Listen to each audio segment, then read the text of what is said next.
남궁두라는 사람이 있었습니다. 이 사람이 바로 남궁 선생인데, 이 두자가 콩두자가 아니에요. 여러분들 하면 콩두나 머리두를 생각하는데 그게 아니고, 제가 찾아보니까 이 두자가 싸울두 혹은 싸울투로 발음이 되는 한자인 거예요. 그러니까 작가가 이름을 싸우다로 만들어 놓은 거는 이 사람의 성격을 좀 짐작해볼 만한 것이 되겠죠. 실제로 그렇습니다. 이 사람 되게 오만한 사람이에요. 이 사람에 대한 설명을 해보자면, 집도 잘 살고 과거에도 합격을 해가지고 아주 잘 나갔어요.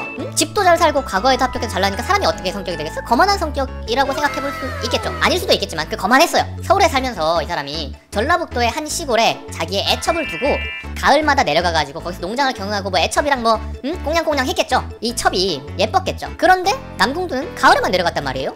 나머지 봄, 여름, 겨울엔 뭐예요? 당연히 딴 놈이랑 눈이 맞아가지고 바람이 난 겁니다. 이 바람 난 상대가 소설에서 표현하기로는 이성당질이래요. 이성당질이 뭐냐? 다른 성의 당질인데, 이 당질이 사촌 형제의 아들이란 말이에요. 그런데 성이 다르니까 내 친사촌 형제의 아들이면 나랑 성씨가 같겠죠. 그게 아니니까 외사촌 형제의 아들이라고 보면 되겠네요. 아무튼 이 조카놈이 첩이랑 바람이 났어요. 열받겠죠. 그런데 이 남궁두가 내려가서 보니까 그것들이 딱 뜨밤 보내려는 바로 그 직전 순간에 도착을 한 거예요. 그래서 그걸 보고 그냥 활로 쏴가지고 죽여버렸어요. 그리고 묻어버리고 서울로 다시 돌아왔어. 그게 걸렸어.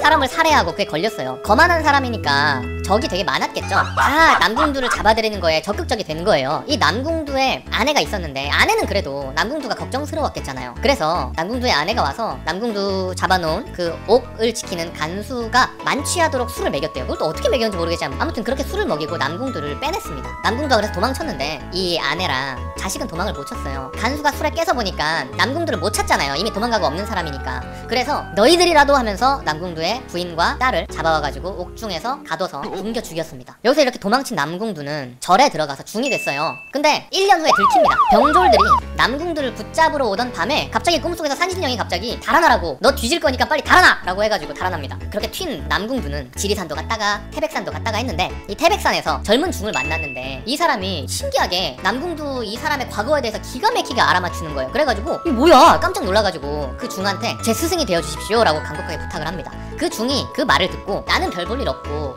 우리 스승님이 짱이다, 최고다 라는 말을 해요. 그래서 이 사람을 앞으로 최고 스승님이라고 칭하겠습니다. 남궁두는 이 최고 스승님을 찾으러 전라북도의 치상산이라는 곳으로 갑니다. 거기서 1년 동안 머물면서 구석구석을 다 찾았는데 쉽게 찾아지겠어요? 없어가지고 아씨 속았구나 이 빡빡이 새끼 하면서 돌아가려고 했는데 우연히 어떤 골짜기가 보인 거예요. 딱 봐도 범상치가 않은 곳이라 가지고 그 골짜기에 흐르는 시냇물을 따라가지고 거슬러 올라갔어요. 숲속으로 들어가가지고 가다 보니까 그 최고 스승님을 만났네? 그래서 막 빌고 빌었죠. 아, 도술 좀 가르쳐 주십시오. 근데 쉽게 알려줄까요? 그래서 몇 날 며칠을 정성을 들여가지고 빌고 또 빌었어요. 그러니까 그 최고 스승님이 죽지 않는 법을 가르쳐준대. 그러려면은 정신을 모아야 하는데 일단 잠을 자지 말래요. 그래서 남궁두가 일주일을 밤을 샜어요. 그래서 이제 그 비법을 전수해주는데 책 2권을 딱 줘요. 최고 스승님이 이 2권을 하루에 10번씩 읽어라 하면서 홀홀홀 하면서 준 거예요. 그렇게 하루에 10번씩 읽는데 총 10,000번을 읽어야 된대. 그리고 곡식을 끊으래요. 나중에는 흑두말이라고 하는데 이게 검은콩 가루, 그리고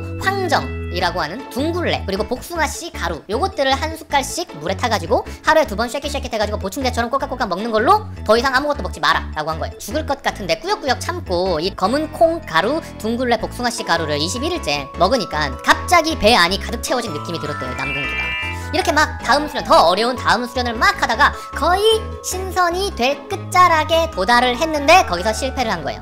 최고 스승님이 안타까워하면서 야씨 너 완벽한 신선이 될 수는 없지만 그래도 노력하면은 한 800살 정도는 살 수 있지 않겠냐? 아주 적긴 하지만 그래도 일반인보다는 많이 살 수 있는 거 아니겠냐? 800살 정도가? 그런 이야기를 했습니다. 그런 말을 들으며 장장 7년, 이 7년에 달했던 수련 기간이 끝나요. 그리고 하산하면서 자기가 있었던 곳이 사라져버렸어요. 그렇게 고향에 돌아갔는데 아무것도 남지 않아가지고 어떡하지 하다가 그래도 가장 착실했던 늙은 종이 생각난 거예요. 그 종이 해남 지역에 살고 땅도 넓고 하다고 해서 찾아갔는데 처음에는 누군지 알아보지도 못하다가 이 뭐요 이거 좀 빡빡이 같은 놈이 온 거 이러다가 이윽고 자기 전 주인 남궁두인 걸 알아보고 서로 반가워서 부둥켜 안고 울었어요. 그래도 이 정도로 반겨주는 사람이 한 명 정도는 있었나 보네요. 남궁두라는 인물 댐댐이에도 불구하고. 그리고 나서 뭐 어떻게 뭐 여자를 만나고 결혼을 하고 아들 딸을 낳고 열심히 살았어요. 최고 스승님이 말한 대로 게으름 안 피우고 그리고 솔잎 그리고 황정 아까 말했던 둥글레죠. 그걸 채취해가지고 식사를 했대요. 그럼으로써 늙지 않고 살아갈 수가 있었습니다.